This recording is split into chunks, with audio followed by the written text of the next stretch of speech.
In Philippians 3rd chapter, 13th verse onwards, when you read, it says, "Brothers, I do not consider that I have made it my own, but one thing I do, forgetting what lies behind and straining forward to what lies ahead."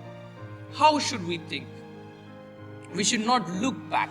Never look back on things that are already of the past.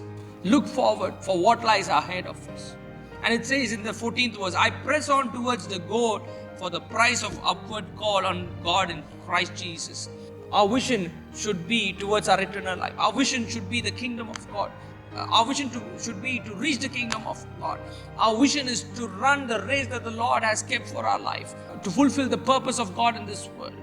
Third, it says, "Let those of you who are mature think this way. And if in anything you think otherwise, God will reveal that also to you." In 16th verse, it says, "Only let us hold true to what we have attained." We need to hold true to what we have attained.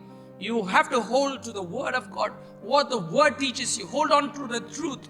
Never go astray from the word of God. Never go astray from the truth. And in 17th verse it says, "Brothers, join in imitating me and keep your eyes on those who walk according to the example you have in us." You have to set people as an example who have displayed good fruits, not by gifts but by fruits.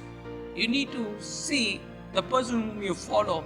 Do they have good fruits in their life? Never run after gifts. These things, gifts can change.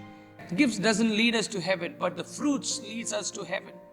And it says, "For many of whom I have often told you, and now tell you even with tears, walk as enemies of the cross of Christ." Who is the person who walks as an enemy of the cross of Christ? It's a person who does not display the fruits in his life, who does not display holiness in his life, but who does not display the Christ-like nature in his life. And it also says in 19th verse, "Their end is destruction, their God is their belly, and their glory is their shame, and with their mind set on earthly things." Their mind is set on earthly things. They do everything for their self. When you do something for God, never think, what will I get out of it? What will be my image? Will I be famous? Will this bring glory to my name? Never think like that. Never work things for our own, never work things for your own belly, but focus on the kingdom of God.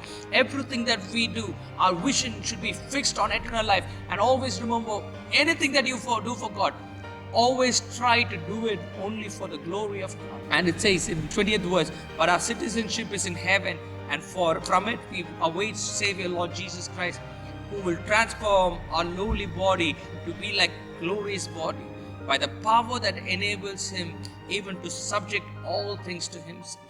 At last, he promises there's a heavenly life that we have. We have an eternal life. We will be changed into glory in our eternal life. Today, let us strive to run our race with diligence. Run your race. Fix your goal towards holiness. Fix your goal towards heaven. Walk in the ways that the Lord teaches us through his word. Never set people who are out of character as an example. Never set people who do not display fruits in their life as an example. Never look back to your past. Always focus on the vision of God and set your goal to reach heaven and walk worthy of it. May the Lord lead you.